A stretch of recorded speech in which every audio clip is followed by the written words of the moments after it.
Hi, I'm Stormtracker 16 Meteorologist Jeremy Lewan with your latest weather update. I know we've been dealing with lots and lots of rain today across the region, but finally those showers and storms are exiting.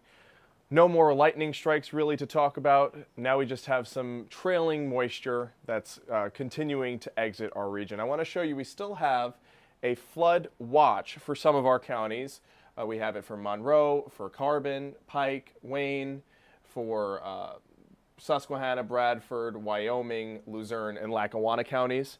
So the flood watch just basically means that the conditions are ripe for flooding still to occur, but no more flash flood warnings. We were dealing with a lot of flash flood warnings earlier, which means that it was either imminent, meaning it's going to happen, or already occurring.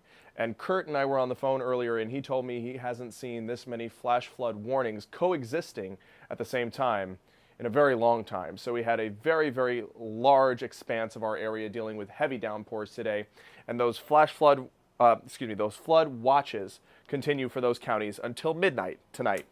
You can see there a lot of those heavy downpours finally moving out of our region.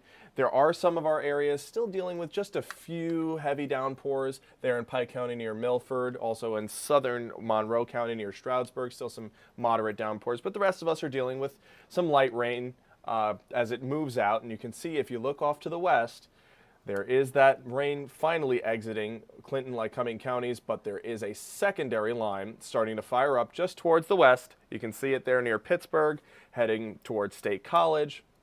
And that's going to offer us a secondary round of maybe a few showers and thunderstorms as we head through the evening and overnight hours. But I think the majority of this heavy rain is finally exiting. I wanted to show you across the area how many flood advisories we had, how many flood reports we had, how many damage reports we also had. So I'm going to zoom in here on our area tight, and you can see we had some flood reports up near Wilkes-Barre, in Edwardsville.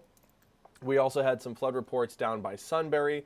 At 1:14, there was a report of an emergency responder conducting water rescues, and also a route impassable, Route 147 there in Brush Valley Road. And if you look up in Benton, we had a report of a downed tree with telephone wires as well. So we did see some gusty winds up to 60 miles per hour as these storms move through. Some of our locations also saw some small hail, but the main concern today was that flash flooding, because look at this. This is truly incredible when you look at how much rain we've gotten over our region. You know, widespread, we got 1 to 2 inches of rain, but there are some pockets here that have seen 4, 5, 6, 7 inches of rain. So I'm going to have you take a closer look there. Up near Dew Shore, picked up 5.5 inches.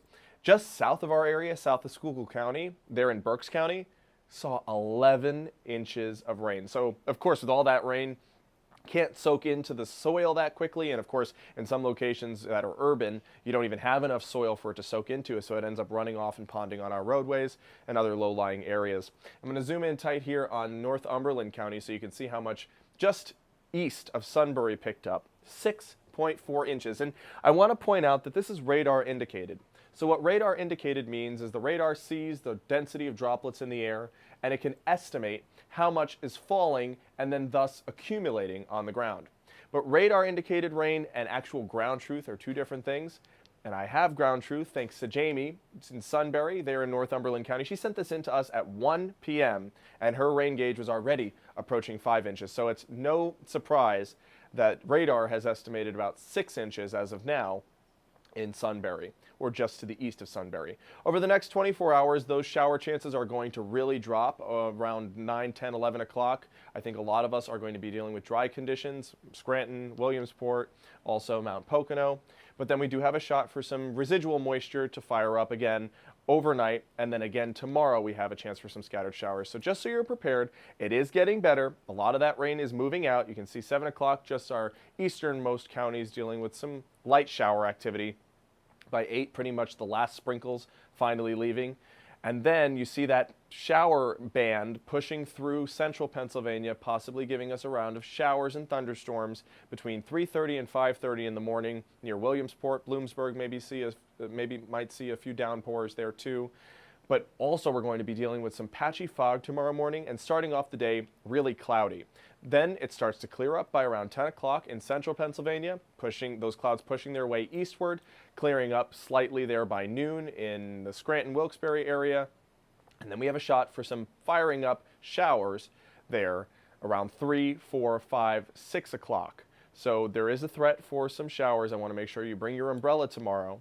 And any additional rain on top of the soaked and saturated grounds that we have now may also cause flooding, so just be aware of that and be prepared for it.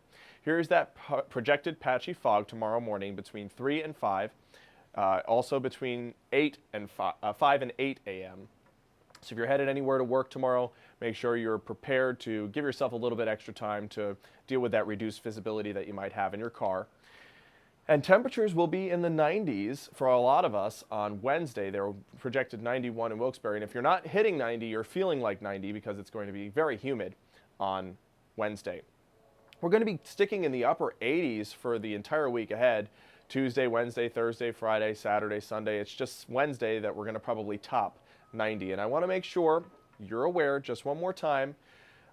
If you do see a flooded roadway, this is very important. Please do not try to pass through it. I know it seems benign. You might just see a little bit of ponding, but you really can never tell when you're in a vehicle how deep that water is. And a lot of flooding deaths, actually over half of them, occur inside of a vehicle. So you don't want to become another statistic, and you want to make sure you turn around and don't drown if you see a flooded road. Thank you so much for watching. This is Meteorologist Jeremy Lewan for Stormtracker 16 at WNEP. And we'll have more updates on the air at 10 and 11 o'clock.